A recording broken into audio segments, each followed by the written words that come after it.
కరీంనగర్, మెదక్,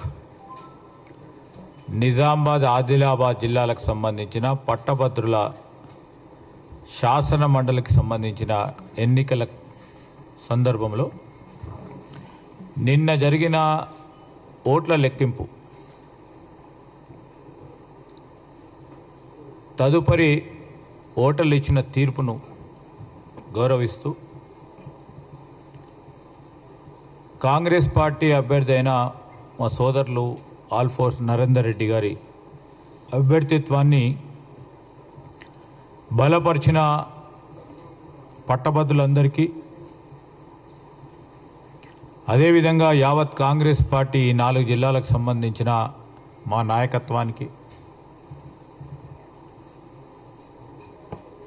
క్రియాశీలకంగా పనిచేసిన మా కాంగ్రెస్ పార్టీ కార్యకర్తలకి, నాయకులందరికీ హృదయపూర్వకంగా మేము వారికి కృతజ్ఞత తెలియజేస్తా ఉన్నాం.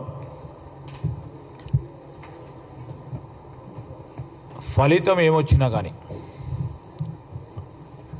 కాంగ్రెస్ పార్టీకి సంబంధించి క్రియాశీలకంగా అభ్యర్థిని గెలిపించాలని ఆలోచన చేసిన ప్రతి ఒక్క కార్యకర్తకి మేము కృతజ్ఞతలు తెలియజేస్తూ ఉన్నాం.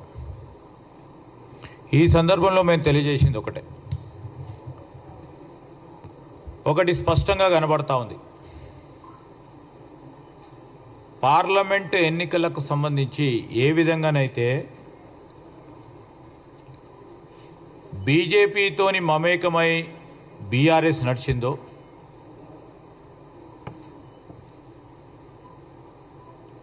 అదేవిధంగా ఈరోజు మరొక్క మారు తీవ్ర ప్రయత్నం చేసి కాంగ్రెస్ పార్టీ అభ్యర్థిని ఓడగొట్టాలని బీఆర్ఎస్ నాయకత్వం యావత్తు మొత్తం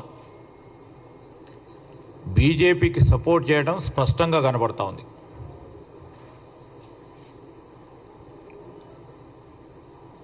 మొదటిగా బీఆర్ఎస్ పార్టీ వారి పార్టీకి సంబంధించిన అభ్యర్థిని నిలబెట్టలే. ఎందుకు నిలబెట్టలే? ప్రజలందరూ గమనించాలి.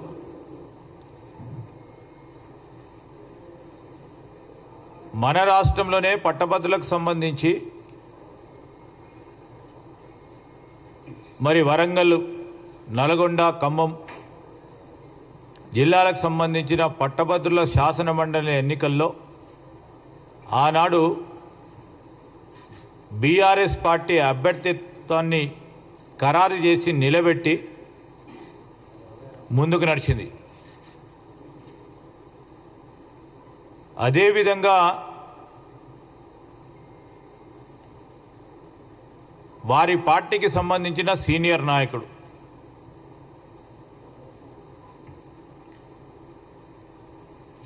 కరీంనగర్ ప్రాంతవాసి, మాజీ సివిల్ సప్లైస్ కార్పొరేషన్కు సంబంధించిన చైర్మన్, ఆనాడు మరి ఆ సర్దార్జీ గారు రవీందర్ సింగ్ గారు పార్టీ పరంగా ఉన్న సీనియర్ నాయకుడు.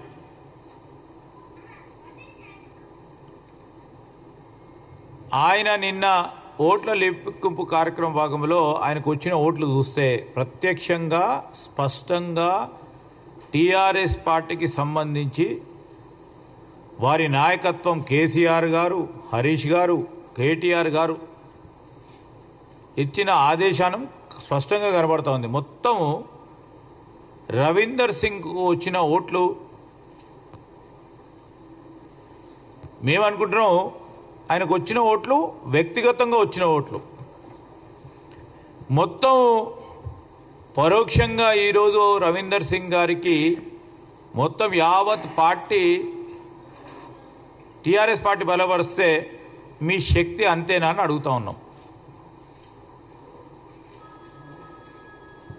పరోక్షంగా పూర్తి స్థాయిలో బీజేపీకి సపోర్ట్ చేసి బీజేపీని గెలిపించుకోవాలని వారికున్న ఫెవికాల్ బంధం ఇంకా కూడా గట్టిగా చేయడానికి ఈ శాసన మండలిని ఎన్నికల సందర్భంలో వారు చేసిన శ్రమ, ఆఖరి 3-4 రోజులు వారి కష్టం,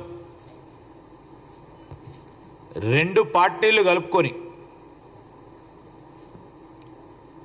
ఈరోజు కాంగ్రెస్ పార్టీని ఓడియాలని ఆలోచన చేస్తున్న తీరును ప్రజలందరూ కూడా గమనిస్తూ ఉన్నారు.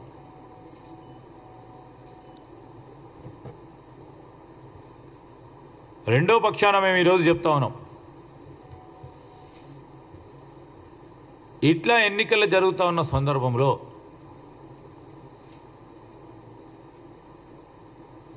ప్రధానంగా బీఆర్ఎస్ పార్టీకి సంబంధించి ఆనాడు కానీ 2 మార్లు ఎలక్షన్ శాసనసభలో జరిగినప్పుడు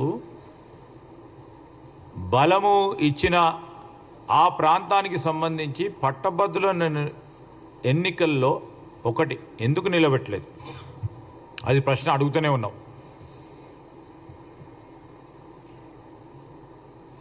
నిలబెట్టలేదు సరే, పరోక్షంగా ఇంత పెద్ద ఎత్తున బీజేపీకి సపోర్ట్ చేయటం జరిగిందా లేదా?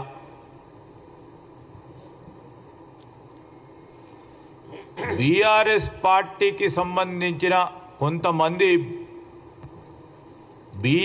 బీజేపీకి సపోర్ట్ చేస్తున్నారు, చేద్దామంటే వారి మధ్యలో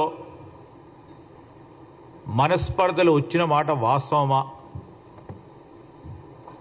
భేదాభిప్రాయాలు వచ్చిన మాట వాస్తవమా?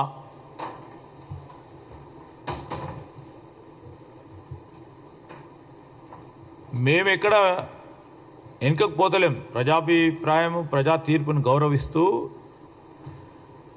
మా గ్రాడ్యుయేట్ సోదరులకు సంబంధించి ఇంకో ప్రక్కన ఉపాధ్యాయ సంఘం, ఉద్యోగ సంఘాలకు సంబంధించి ఒక విజ్ఞప్తి చేస్తూ ఉన్నాం.